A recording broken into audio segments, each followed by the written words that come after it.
happen eventually. 하나님께서 오늘 우리에게 주신 말씀은 창세기 21장 22절부터 31절 말씀입니다. 박민서 학생 성경 봉독해 주겠습니다. 하나님께서 오늘 우리에게 주신 말씀은 창세기 21장 22절부터 31절까지 말씀입니다. 말씀을 봉독하겠습니다. 그때 아비멜렉과 그 군대 장관 비골이 아브라함에게 말하여 이르되 네가 무슨 일을 하든지 하나님이 너와 함께 계시도다. 그런즉 너는 나와 내 아들과 내 손자에게 거짓되이 행하지 아니하기를 이제 여기서 하나님을 가리켜 내게 맹세하라. 내가 내게 후대한 대로 너도 나와 내가 머무는 이 땅에 행할 것이니라. 아브라함이 이르되 내가 맹세하리라 하고 아비멜렉이 종들이 아브라함의 우물을 빼앗은 일에 관하여 아브라함이 아비멜렉을 책망하매 아비멜렉이 이르되 누가 그리하였는지 내가 알지 못하노라. 너도 내게 알리지 아니하였고 나도 듣지 못하였더니 오늘에야 들었노라. 아브라함이 양과 소를 가져다가 아비멜렉에게 주고 두 사람이 서로 언약을 세우니라. 아브라함이 7 암양 새끼를 따로 놓으니 아비멜렉이 아브라함에게 이르되 이 7 암양 새끼를 따로 놓음은 어찌미냐. 아브라함이 이르되 너는 내 손에서 이 암양 새끼 7을 받아 내가 이 우물 판 증거를 삼으라 하고 두 사람이 거기서 서로 맹세하였으므로 그 곳을 브엘세바라 이름하였더라. 아멘. 아멘. 자리에 앉으시 바랍니다.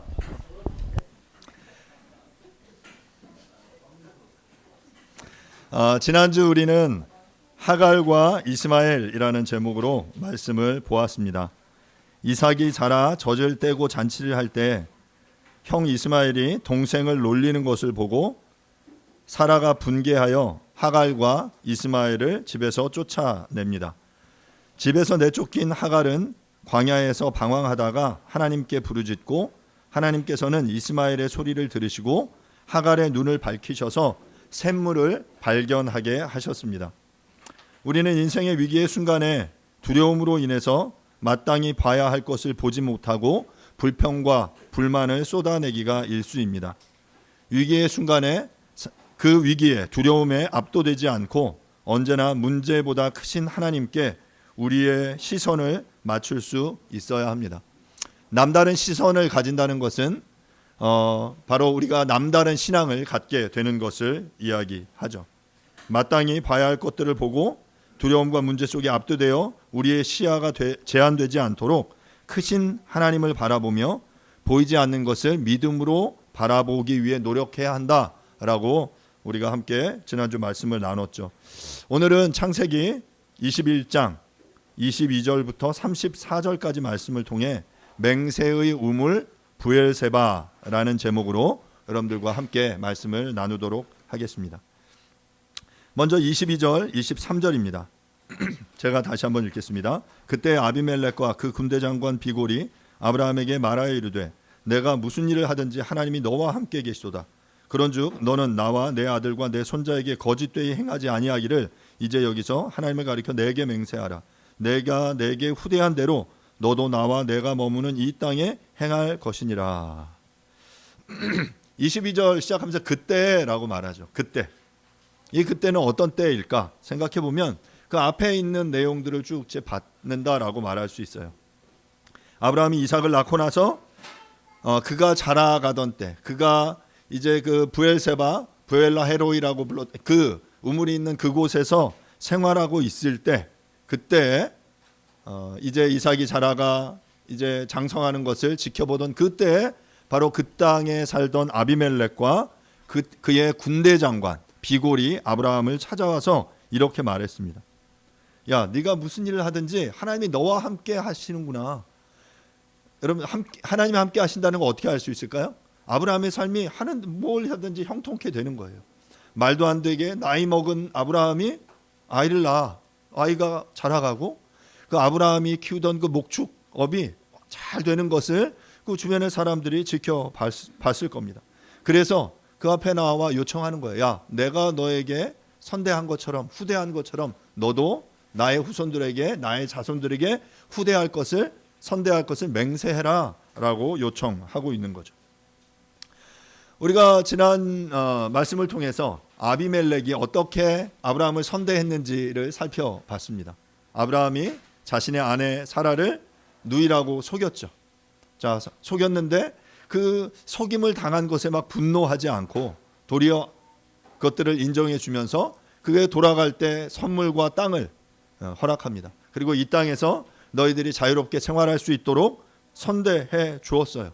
그리고 나서 아비멜렉은 그 아브라함의 삶을 지켜봤을 거예요.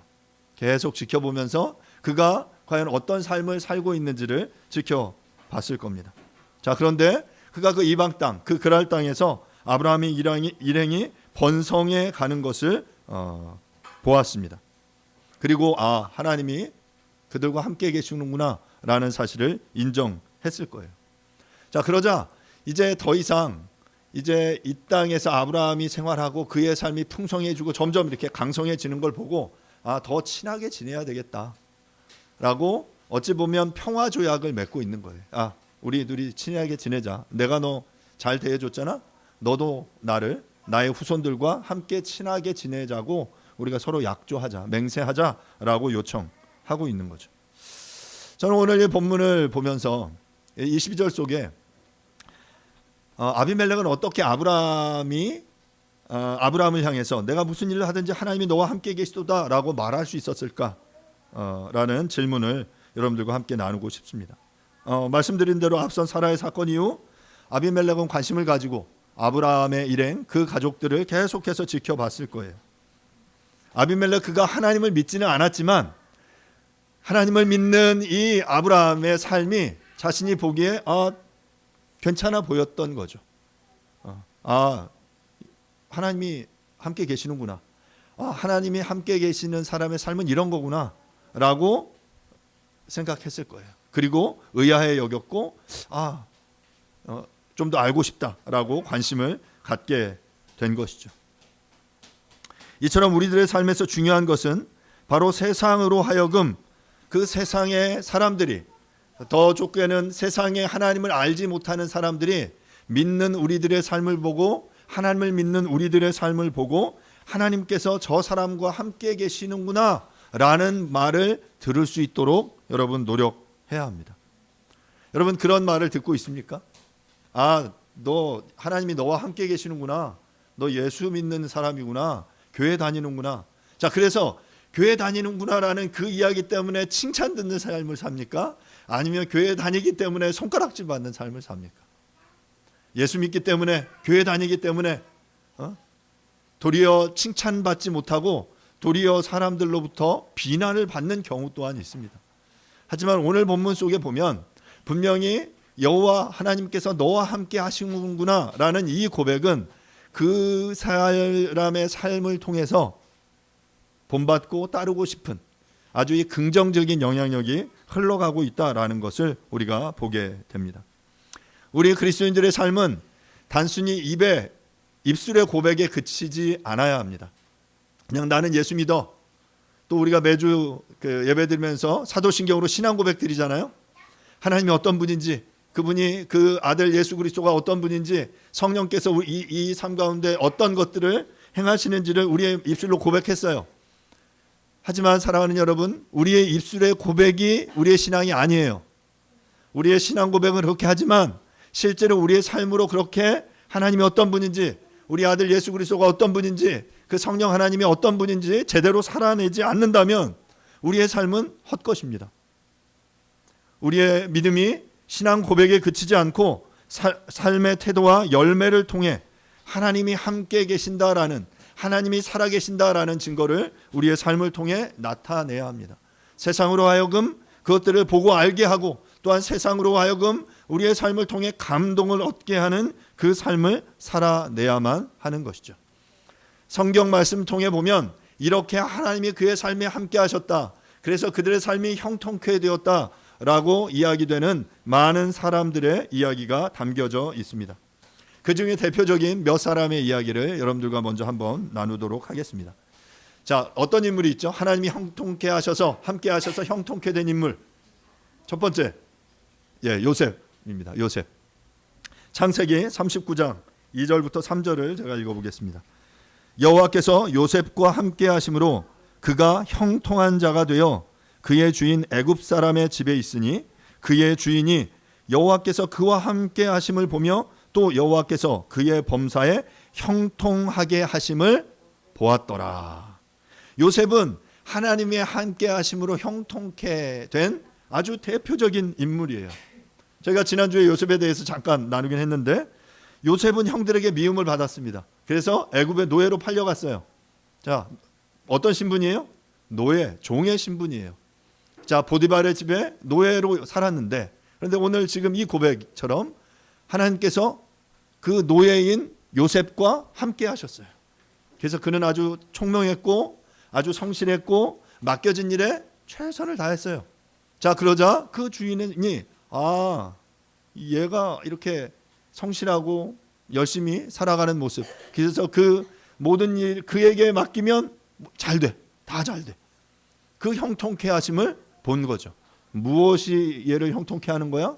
얘가 믿는 그 하나님 때문에 이 삶이 형통케 되는구나 라는 것을 알았어요. 자, 그리고 나서의 이야기 또 잘 아시죠? 이 형통케 되는 이 준수한 청년을 그 보디발의 아내가 유혹했어요. 그러자 요셉이 거절하죠. 거절하고 결국 어떻게 되냐면 그는 노예의 신분에서 죄수의 신분이 됩니다. 감옥에 갇히게 되죠. 자, 그런데 놀랍게도 감옥 안에서도 감옥의 간수가 그 요셉의 모습을 보고서 감옥 안에 죄수의 신분인 요셉에게 여호와께서 함께 하심으로 감옥 안에서도 그의 삶이 형통케 되었어요. 그러자 죄수 그 간수가 그 감옥 안에 요셉에게 이것저것 일들을 맡기기 시작하죠. 결국 그것으로 인해 요셉은 무엇이 됩니까? 나중에 애굽의 총리가 돼요. 요셉의 노예와 죄수로서의 삶의 경험은 그가 이후에 애굽의 총리로서의 역할을 감당하는데 아주 큰 자산이 되었습니다. 두 번째 인물은 다윗입니다. 사무엘상 18장 14절인데요. 다윗이 그의 하는 모든 일을 지혜롭게 행하니라. 여호와께서 그와 함께 계시니라. 사무엘상 18장 28절 29절입니다. 여호와께서 다윗과 함께 계심을 사울이 보고 알았고 사울의 딸 미갈도 그를 사랑하므로 사울이 다윗을 더욱더욱 두려워하여 평생에 다윗의 대적이 되니라. 다윗은 돌팔매로 골리앗을 무찔렀습니다. 그리고 사람들의 주목을 받게 됐죠. 사울이 그를 이렇게 불러와서 그에게 이제 군대의 장으로서의 역할을 맡겨요. 그리고 18장에 보면 그가 군대의 천부장의 역할을 맡습니다. 천부장은 1000명의 군사를 관리하는 그런 군대의 장교이죠. 그래서 뭐 백부장이 중대장 정도 되니까 대대장 혹은 연대장 정도의 어떤 파워를 가지지 않았을까 싶습니다. 자, 천부장의 역할을 감당하면서 오늘 18장 14절에 말하는 것처럼 하나님께서 함께 하심으로 그가 모든 일을 지혜롭게 행했어요. 자, 그러자 사람들이 점점 칭송하죠. 야, 다윗을 칭송하고 따르고 사울은 천천히지만 바울은 만만이다라고 말하면서 막 다윗에게 사람들이 몰리기 시작하죠. 사울도 그것을 보고 알았어요. 사울의 딸 미갈도 알았고, 자, 그런데 여러분 이렇게 함께 하심으로 지혜롭게 행해야 할 때 사람들이 인정을 하고 그를 높여주기도 하지만 반대로 이 본문 속에서 사울은 점점 그를 미워했습니다. 왜냐하면 자신의 자리가 위협을 받는다라고 느꼈기 때문이에요. 세 번째 함께 보고 싶은 사람들은 초대교회 성도들입니다. 사도행전 2장 44절부터 47절인데요. 믿는 사람이 다 함께 있어 모든 물건을 서로 통용하고 또 재산과 소유를 팔아 각 사람의 필요에 따라 나눠주며 날마다 마음을 같이하여 성전에 모이기를 힘쓰고 집에서 떡을 떼며 기쁨과 순전한 마음으로 음식을 먹고 하나님을 찬미하며 또 온 백성에게 칭송을 받으니 주께서 구원받는 사람을 날마다 더하게 하시니라. 이 초대교회의 이야기입니다. 사도행전 2장은 사도행전 1장에서 주님이 부활하십니다. 주님이 부활하시고 승천하시는 사건이 사도행전 1장에 나오죠. 그래서 승천하시면서 너희들이 함께 나를 기다려라. 그리고 사도행전 2장에 이제 오순절 마가다락방에 성령이 임합니다. 그들이 성령을 충만함을 받고 방언을 하며 하나님의 능력을 나타내기를 시작하는데, 바로 그 하나님의 능력을 경험한 초대교회의 성도들의 그 신앙의 모습을 아주 간명하게 보여주고 있는 본문이 바로 사도행전 2장 44절부터 47절의 말씀이에요. 자, 그 믿는 이들이 함께 모였어요. 물건을 서로 통용하고. 글쎄요, 우리 지금 교회에서 서로의 물건을 막 이렇게 통용하고 뭐 그 정도는 아니잖아요. 자, 근데 이 당시에는 사람들이 유무상통하는, 소유를 다 팔아서 각 사람의 필요에 따라 나눠줬다. 그러니까 억지로가 아니었어요. 자원해서. 그래서 이제 요셉, 바나바라고 불리는 사람은 소유를 다 팔아서 자신의 재물을 교회에 드렸고, 교회는 그것을 가지고 많은 사람들에게 필요에 따라 나눠줬다라고 말합니다. 날마다 사람들이 함께 모이기를 힘썼어요. 집에서 떡을 떼며 기쁨과 순전한 마음으로 음식을 먹고, 그들의 교회만 아니라 그 가정이 교회였어요. 가정 안에 믿는 이들이 함께 모여 하나님을 예배하고 하나님을 찬미했습니다. 성령이 충만한 이들이 하나님의 나라를 전했고 복음을 전했고, 이로 인해 많은 이들이 회심하여 주께로 돌아오는 일들이 초대교회 안에 흔하게 목도되었습니다. 이렇게 모인 이들이 교회를 이루었어요. 자, 그런데 47절의 본문 뭐라고 이야기하냐면, 그들이 하나님을 찬미하며 또 온 백성에게 칭송을 받으니 라고 이야기를 하고 있습니다. 사랑하는 여러분, 우리들의 삶이 이래야 됩니다. 우리 믿는 우리 그리스도인들의 삶이, 우리가 하나님을 믿음으로, 우리가 교회 안에서의 하나님의 말씀을 통해 우리의 삶이 믿음으로 충만해져서 하나님을 더 알아갈수록, 그냥 여기 믿는 것이 좋사오니 하고 등불을 켜서 이 만 아래 두는 것처럼 이 안만 밝아서는 안 돼요. 믿는 우리들이 여기 모이니까 너무 좋아, 교회에서만 모여서 우리끼리만 막 이렇게 북치고 장구치고 기뻐하고 좋아하는 것, 그것이 주님이 원하시는 게 아니죠. 그들의 그 신앙의 삶의 모습을 보고 어떻게 됐습니까? 온 백성에게 친송을 받았어요. 믿는 그들의 모습이, 여러분, 만약 교회 안에서 우리만 먹고 잘 살고 우리가 기뻐하고 우리의 새를 불리는 것에 만족한다면 세상이 우리를 보고 우리를 칭송했겠습니까? 야, 교회에 모이는 놈들은 자기들끼리만 좋아해.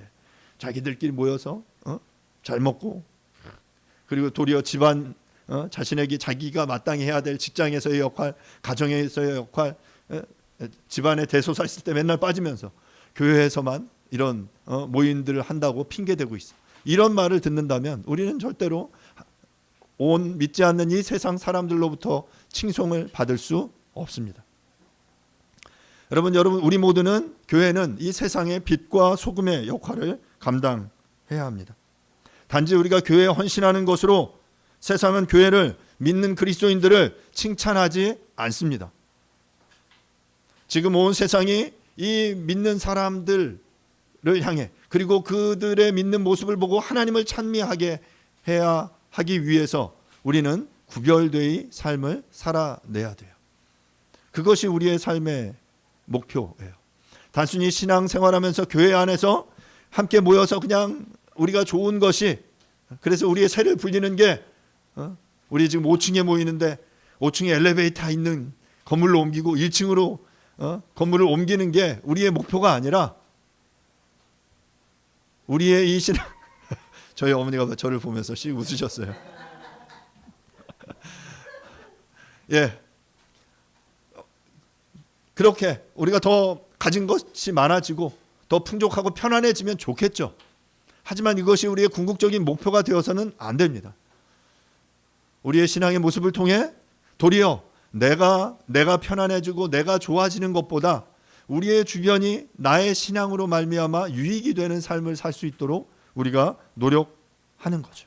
그럴 때 하나님을 찬미하며 온 백성에게 칭송을 받게 되는 것입니다. 그리고 그러할 때 주께서 구원받는 사람을 날마다 더하게 해 주실 것입니다.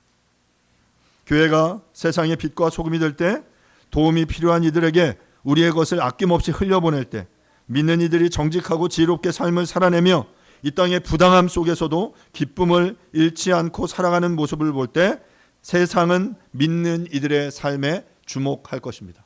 그리고 세상은 그들이 믿는 그 하나님을 칭송할 것입니다. 사랑하는 여러분, 우리의 삶을 통해 우리의 신앙과 믿음 때문에 하나님이 멸시당하는 게 아니라 우리의 신앙과 우리의 믿음 때문에 하나님이 칭송을 받으시는 그러한 삶을 살아낼 수 있기를 간절히 바랍니다. 저는 오늘의 본문 속에 아브라함의 삶의 모습을 통해서 아비멜렉이 발견한 것이 바로 그것이었어요. 하나님이 너와 함께 계시는구나. 하나님이 너와 함께 계심으로 너의 삶이 이렇게 풍성하고 너의 삶이 이렇게 충만하구나. 너의 자녀들이, 너의 식솔들이, 너가 가지고 있는 모든 소유들이 그렇게 형통케 되어지는 것을 보니 하나님이 너와 함께 계신다라고 그가 인정한 거예요. 아브라함이 막 이렇게 전도하면서 야, 하나님은 나와 함께 계셔, 살아계셔, 이 하나님 믿어봐 라고 말한 게 아니라 어찌 보면 그냥 그는 묵묵하게 구별된 하나님의 백성으로 하나님이 맡겨신 그 언약의 말씀을 따라 이 땅을 살아갔어요. 그랬는데 그 아비멜렉이 군대장관 비골이 그 주변에 그 당시에 주변의 사람들이 보니까 뭔가 다른 것 같아. 왜 다르지? 뭐가 다르지? 아, 하나님을 믿는구나. 하나님이 그의 삶 가운데 함께 계시는구나. 그렇다면 우리가 그들과 함께 좀 친하게 지내야 되겠다라고 오늘 본문에서 이야기를 하게 되는 거죠. 임마누엘의 삶은, 하나님이 함께 계시는 삶은 필연적으로 하나님의 형통함으로 연결되어지고 이는 믿는 나 자신뿐만 아니라 하나님을 알지 못하는 이들에게도 하나님의 살아계심의 증거가 되는 것입니다. 아비멜렉은 바로 그런 모습을 보면서 자신과 자신의 자식들에게 후대할 것을 맹세하라고 요청하고 있는 것입니다. 사랑하는 여러분, 우리의 삶도 하나님과 함께 계심으로 형통케 되어질 수 있기를 간절히 바랍니다. 그리고 그 형통함을 통해 주변의 사람들이 우리에게 궁금히 여기고 나도 그 형통함에 있다지기를 바란다라고 나올 수 있게 되기를 간절히 바랍니다. 이 아비멜렉의 요청에 대해서 아브라함이 반응하는데요. 24절부터 31절입니다. 제가 읽겠습니다. 아브라함이 이르되 내가 맹세하리라 하고 아비멜렉의 종들이 아브라함의 우물을 빼앗은 일에 관하여 아브라함이 아비멜렉을 책망하며 아비멜렉이 이르되 누가 그리하였는지 내가 알지 못하노라. 너도 내게 알리지 아니하였고 나도 듣지 못하였더니 오늘에야 들었노라. 아브라함이 양과 소를 가져다가 아비멜렉에게 주고 두 사람이 서로 언약을 세우니라. 아브라함이 7 암양 새끼를 따로 놓으니 아비멜렉이 아브라함에게 이르되 이 7 암양 새끼를 따로 놓으면 어찌미냐. 아브라함이 이르되 너는 내 손에서 이 암양 새끼 7을 받아 내가 이 우물을 판 증거를 삼으라 하고 두 사람이 거기서 서로 맹세하였으므로 그곳을 부엘세바라 이름하였더라. 아브라함은 이 아비멜렉의 말을 듣고 그의 요청에 일리가 있다고 생각했어요. 그리고 내가 너의 요청대로 이 평화의 명세를 함께 하겠다라고 이야기합니다. 자, 그런데 그 평화의 맹세를 하기 전에 아브라함이 한 일이 있는데 뭐냐면 이전에 그 아비멜렉의 종들이 아브라함의 우물을 빼앗은 일에 대해서 아비멜렉을 책망하는 거예요. 야, 너의 종들이 지금 우리의 종들의 우물을 빼앗았어. 우리의 종들이 우물에서 가축들을 먹이려고 할 때 그들이 와서 우리가 판 우물을 자기 거라고 뺏어갔어 라고 이야기를 하고 있는 거죠. 그러자 아비멜렉이 뭐라고 말합니까? 야, 난 그거 들은 적이 없어. 너도 나한테 말 안 했잖아 라고 이야기를 하고 있어요. 오늘에야 알았다 라고 말하는 거죠. 아비멜렉이 평화 조약을 제안하자 아브라함은 이전에 자신이 당한, 자신의 식솔들이 그 목동들이 당한 억울함을 이야기한 거죠. 어찌 보면 이것은 당연한 일입니다. 서로 오해나 불편함을 가진 채로 평화를 맹세하는 것은 옳은 일이 아니기 때문에 자신들의 식솔들과의 관계에서 있었던 분쟁의 문제를 짚고 나가는 것은 이것은 가장의 리더로서 아주 당연한 행동이었을 것입니다. 우리가 잘 아는 대로 이 광야는 물이 아주 중요한 곳이었습니다. 목축을 하는 이들에게 가축에게 마시게 할 물은 매우 중요했기 때문에 이렇게 우물의 소유권을 놓고 자주 다툼이 일어났어요. 그런 상황에서 이방인인 아브라함의 종들이 피해를 입는 경우가 아주 잦았습니다. 이 이야기를 들은 아비멜렉은 나는 이 이야기를 몰랐어 라고 말하면서 이제 이 문제를 해결해 주겠다 라고 말합니다. 아마 자신의 그 부하들에게 함께한 그 백성들에게 더 이상 이 아브라함의 종들과 우물을 두고 다투지 말아라 라고 이야기를 했겠죠. 자, 그러자 아브라함은 그 보답으로 언약을 맺으면서 암양 새끼 7마리를 선물해요. 자, 그 맹세를 위해 준비하는 거예요. 그러자 아비멜렉이 묻죠. 야, 이게 뭐야? 지금 나에게 주는 이게 무슨 의미야? 라고 말했더니 30절에 이것이 이 자신이 내가 우리 아브라함 일행 우리가 이 우물을 팠기 때문에 이것이 우물을 판 증거다라고 이야기를 하고 있어요. 자, 그러자 아비멜렉은 이에 대해서 이의를 제기하지 않으므로 아브라함의 제안을 수용했습니다. 본문을 보면서 약간 의아한 것은 피해자인 아브라함이 가해자인 아비멜렉에게 선물을 제공하고 있다는 것입니다. 이는 아마도 내가 지금까지 당한 억울함을 생각해 보면 이것은 아무것도 아님을 보여주는 것 같습니다. 그만큼 자신들이 어려움을 많이 겪었고 이 문제가 해결되는 것이 매우 소중하고 의미 있었기 때문에 이 정도 암양을 바치는 것, 이것은 아무 일도 아니고 자기에게도 아주 유익한 일이다라고 생각했던 것 같아요. 그리고 그 두 사람은 그렇게 평화 조약을 맺고 서로 맹세를 한 후 그곳의 이름을 뭐라고 불렀냐면 부엘세바라고 이름했어요. 이 부엘세바라는 이름이 매우 중요한데요. 부엘이라는 뜻은 우물이라는 뜻이고요. 세바라는 뜻은 이중적인 의미를 지니는데 일곱이라는 뜻이 있고 또 세부아라는 뜻이 맹세라는 의미가 있습니다. 그러니까 7개의 우물 내지는 맹세의 우물이라는 의미를 가지고 있는 거죠. 그런데 앞서 아브라함이 7마리의 암양을 준 것으로 보아 7개의 의무를 의미한 것으로 볼 수 있습니다. 다음 슬라이드 보시면 지도가 있는데요. 부엘세바는 지금 잘 밑에 시몬이라고 쓰여진 노란색 밑에 보면 시몬 바로 큰 글자 바로 위에 보이는 것이 부엘세바입니다. 잘 안 보이시죠? 시력이 1.0 이상이신 분들 한번 눈 쫙 뜨고 보세요. 준우 이거 보이니? 새로 안경 쓰고 왔는데 여기 시몬이라는 글자 바로 위에가 부엘세바라는 지역입니다. 이게 그 당시 그리고 또 하나 볼 곳이 여러분 납달리 지파의 맨 윗부분에 보면 단이라는 지역이 보이시나요? 시력이 여기서 나오는 것 같아요. 저기가 이제 단이 있고 밑에 이제 시몬 지역에 이제 부엘세바가 있는데 이스라엘의 이제 성경 속에 보면 단에서 부엘세바까지라는 표현이 성경 안에 사무엘상에 굉장히 여러 번 등장해요. 이건 뭐냐? 이스라엘의 전 영토 최북단 단에서부터 최남단 부엘세바까지, 뭐 우리로 이야기하면 백두에서 한라까지라는 그 표현이 바로 단에서 부엘세바까지라는 이런 표현이거든요. 이처럼 부엘세바는 네게부 지역의 북부에 위치한 도시로 이스라엘의 최남단 경계입니다. 헤브론에서 예루살렘과 부엘세바 중간에 이제 헤브론이 있는데요. 유다. 그 헤브론에서 약 남서쪽으로 40km 지점에 위치한 도시입니다.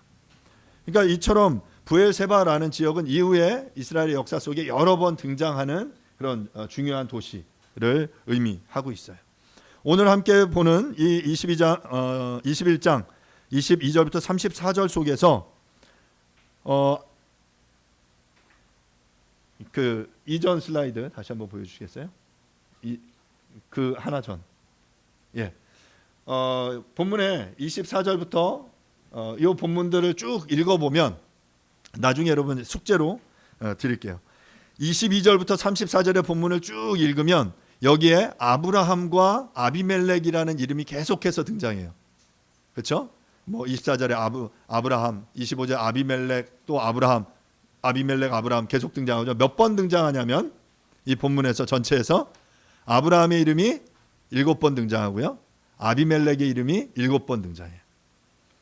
이건 우연이 아니라 7 또 암양 새끼 7 이렇게 나오는데 이렇게 7번씩 이름이 반복되고 암양 7마리를 사용한 것은 바로 언약 체결의 완전성, 엄숙성, 신성성을 강조하기 위한 수사학적인 표현입니다.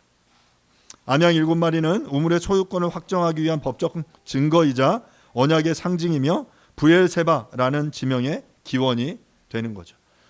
그래서 이 부엘세바는 그 지역이 이제 우물이 실제로 이제 많은 그런 지역이기도 했고, 그리고 그곳에서 이제 맹세를 한 그런 의미로 매우 이제 중요한 지명이라고 볼 수 있습니다. 다음 32절부터 34절 본문을 제가 읽겠습니다. 그들이 부엘세바에서 언약을 세우매 아비멜렉과 그 군대 장관 비골은 떠나 블레셋 사람의 땅으로 돌아갔고 아브라함은 브엘세바에서 에셀나무를 심고 거기서 영원하신 하나님 여호와의 이름을 불렀으며 그가 블레셋 사람의 땅에서 여러 날을 지냈더라. 예, 이제 언약을 세웠어요. 언약을 세웠고 아비멜렉과 비골 그 군대 장관은 돌아갔어요. 자신의 땅으로 돌아갔어요. 자, 그리고 나서 아브라함이 한 게 뭡니까? 33절 그곳에 나무를 심었어요. 기념식수를 한 것 같아요. 나무를 심었는데 무슨 나무를 심었냐면 에셀 나무를 심었다라고 말합니다. 그리고 그곳에서 영원하신 하나님 여호와의 이름을 불렀다라고 본문이 말합니다. 본문에 이제 에셀 나무는 무슨 나무냐면 이 에셀 나무를 이제 히브리어에서 이 에셀 나무라는 그 표현 자체가 에셀이에요. 그냥 에셀을 한국 그냥 말로 그대로 갖고 와서 한글 성경은 에셀 나무라고 번역을 했는데 이것은 영어로는 테머리스크라는 나무로 위성류 능수버들에 해당되는 나무라고 합니다. 이 나무는 뿌리가 깊게 뻗은 나무로 모래가 많이 섞인 땅이나 건조한 땅, 염분이 많은 땅에서도 잘 자라는 나무였습니다. 낙엽성 나무로 2에서 7m까지 자랐고 나뭇잎은 작고 소금 알갱이 같은 분비물을 분출했다고 합니다. 나무는 주로 숯을 만들거나 건축 재료로 쓰였고 나무 껍질은 가죽을 다루는데 사용되었다고 해요. 유목민들은 에셀나무를 통해서 무더위를 막아줄 그늘을 얻고 나무의 줄기를 짐승들의 먹이로 제공하기 위해 이 나무를 많이 심었습니다. 아브라함이 이곳에 에셀나무를 심은 것은 아비멜렉과의 언약 체결을 상징하는 것으로 생명력을 산출하는 나무와 같이 그들의 미래가 왕성해지기를 바라는 의미였을 것입니다. 지금도 이제 학교나 공공기관에 가면 기념 식수를 하죠. 몇 년 몇 월 며칠 누가 이곳에 심다 하면서 이제 식수하는 것처럼 당시 아브라함과 아비멜렉 사이에 언약을 세우면서 하나님께서 이방 땅에서 평화를 이뤄내신 것을 감사하며 기념하기 위해서 그리고 그 평화가 이후에 더 번성해질 것을 소망하는 마음을 담아서 이 에셀나무를 그곳에 심었습니다. 이처럼 에셀나무는 그 나무가 제공하는 그늘을 통해 쉼과 환대를 의미하며 뿌리가 깊어 물을 끌어올릴 수 있어 건조한 땅에서도 생존이 가능했으며 사람들은 그 기념식수 에셀나무를 바라볼 때마다 하나님을 기억하고 하나님의 이름을 불렀을 것입니다. 또한 아브라함은 브엘세바에서 에셀나무를 심고 영원하신 하나님의 이름을 불렀다라고 말해요. 영원하신 하나님 여호와의 이름을 불렀다. 여기서 말하는 영원하신 하나님이라는 표현이 엘올람이라는 표현이거든요. 엘올람. 그 하나님을 향해 여호와 하나님을 향해 당신은 영원하신 하나님입니다 라고 그 하나님의 이름을 부르는 거예요. 여러분 하나님의 이름을 부른다라는 건 뭡니까? 하나님을 찬양하고 하나님을 예배한다라는 그런 표현이에요. 그 땅에서 아비멜렉과 평화의 언약을 맺고 그리고 그곳에서 하나님의 이름을 불렀다. 하나님을 예배했다라고 성경이 말하고 있는 것이죠. 말씀을 마무리하겠습니다. 아브라함은 이곳 브엘세바에 살면서 억울한 일들을 많이 당했습니다. 안전을 유지하기 위해 아내를 누이라 속이기도 했고 목축을 위해 필요한 우물의 소유권을 두고 그곳에 사람들과 함께 계속 분쟁을 해야만 했습니다. 하지만 하나님께서 함께 하심으로 그의 가족을 하나님께서 형통케 하셨고 아비멜렉과 그 군대 장관 비골은 그를 방문하여 평화 제역을 체결하기를 요청했습니다. 결국 하나님께서 함께 하심으로 그의 억울함이 해결된 것입니다. 사랑하는 여러분, 우리도 이 땅 가운데 그렇게 나그네로 살아갑니다. 그리고 나그네의 삶 가운데는 필연적으로 억울한 일들을 당하게 될 것입니다. 어제 진석 집사하고 제자훈련하면서 어제 함께 다뤘던 주제가 하나님이 왜 이 땅 가운데 고통을 허락하실까? 그런 내용이었어요. 왜 고통을 허락하실까? 고통 허락하시지 않고 그냥 신앙생활하면서 잘 먹고 잘 살고 하나님이 날마다 형통케 하셨더라 라는 그런 이야기 듣고 싶은데 하나님은 믿는 사람들의 삶을 보면 형통케 함을 위해서 반드시 그 앞에 그 고통을 통과하는 과정이 항상 보여져요. 그 책의 저자는 이 고통은 바로 그 하나님의 그 아름다운 건물을 짓기 위한 그 주춧돌과 같다라고 이야기합니다. 사랑하는 여러분, 우리가 이러한 그 억울함을 당하고 고통을 당하는 이것들, 이 과정을 통과하면서 비로소 우리의 신앙은 하나님 안에서 더 견고해지고 풍성해진다라는 사실을 기억하실 수 있기를 바랍니다. 그렇게 우리가 하나님 나라의 백성으로 주님을 따르는 것으로 인해 부당하게 대우받는 것을 이상하게 여기지 않아야 합니다. 오히려 그 고난 속에 동참할 수 있음에 감사해야 할 것입니다.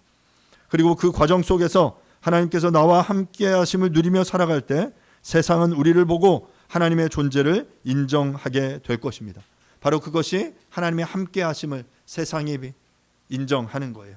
그리고 그곳이 바로 부엘세바, 맹세의 우물이 되는 것이죠. 하나님께서 우리와 함께 하심으로 형통케 하셔서 극적인 반전을 이루어내는 바로 그것이 우리의 부엘세바가 될 것입니다. 사랑하는 여러분, 여러분의 삶의 순간 속에 어떤 인생의 그 고난의 그 터닝 포인트를 통과하며 여러분들이 하나님을 만나고 그 하나님이 함께 계심으로 그 인생의 억울함과 고난을 이기게 하셨다라고 고백해 할 수 있는 그런 맹세의 우물, 부엘세바가 여러분의 삶 가운데 있기를 간절히 바랍니다. 그리고 우리는 그곳 부엘세바에서 영원하신 하나님 여호와의 이름을 부르며 하나님을 예배해야 합니다.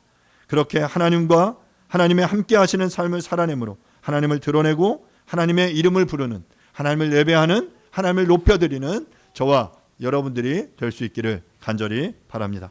이 시간 함께 말씀을 생각하면서 함께 기도하겠습니다. 하나님의 함께 하심으로 세상이 주님을 보게 해 주십시오. 세상이 내가 믿는 그 하나님을 인정하고 그 하나님을 칭송하게 해 주십시오. 그래서 궁극적으로 내가 그곳에 하나님과 그 맹세의 우물을 세우고 이제 하나님의 이름을 높여드리는 삶을 살 수 있게 해달라고 우리가 함께 잠시 조용한 소리로 함께 기도하도록 하겠습니다. 기도하겠습니다.